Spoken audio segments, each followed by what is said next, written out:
sit at an old rickety table in an uncomfortable wooden chair that has uneven legs. Uneven, like the imbalanced scales of justice? Maybe I can work that into a line. Caniola and Dignan sit across from me. First time I've met Dignan. Ruddy complexion, decent head of hair, a face that's starting to surrender to age.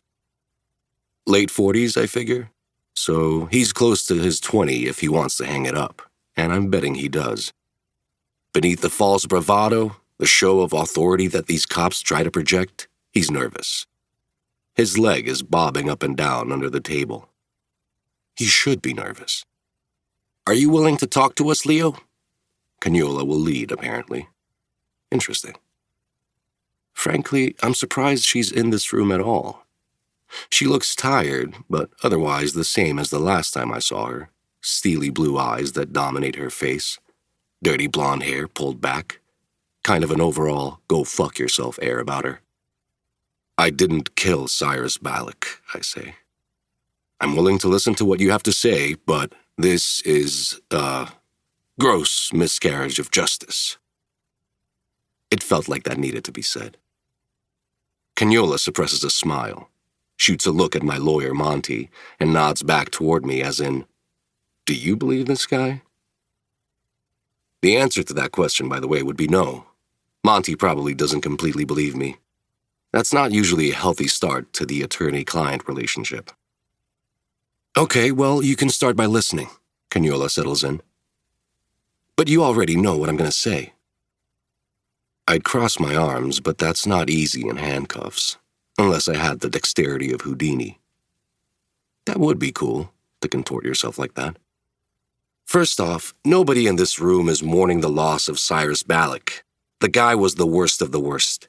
Human trafficker, gun runner, drug dealer, and who knows how many murders.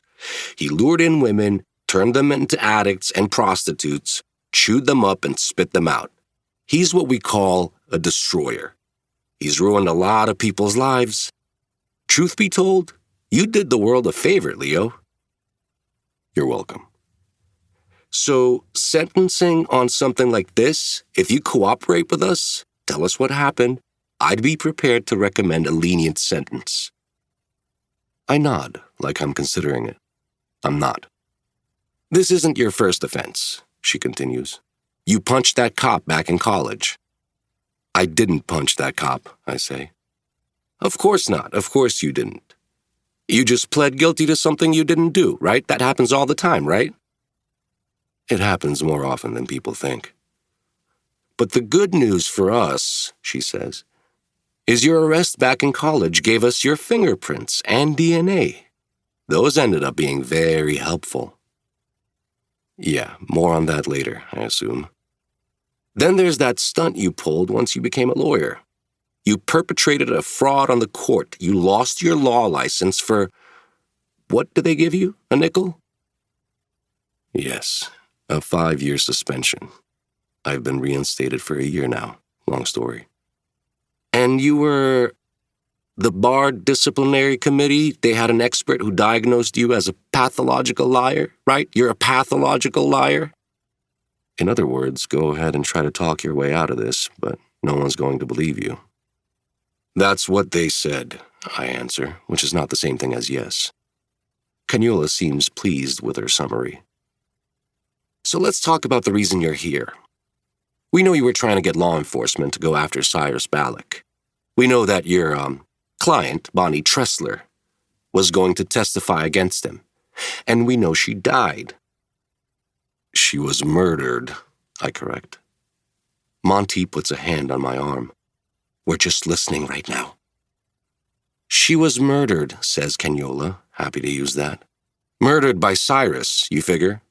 I mean, that's the thing, right? You think Cyrus murdered Bonnie. Of course I think he killed her. That's what we in the legal profession call my motive. Monty interjects again. Just listening right now. Caniola nods, but she's looking at me, not him. And we know you went to see Cyrus Balak afterward, after Bonnie's death. That's true. And we know that your meeting didn't go well. That's an understatement. That's like...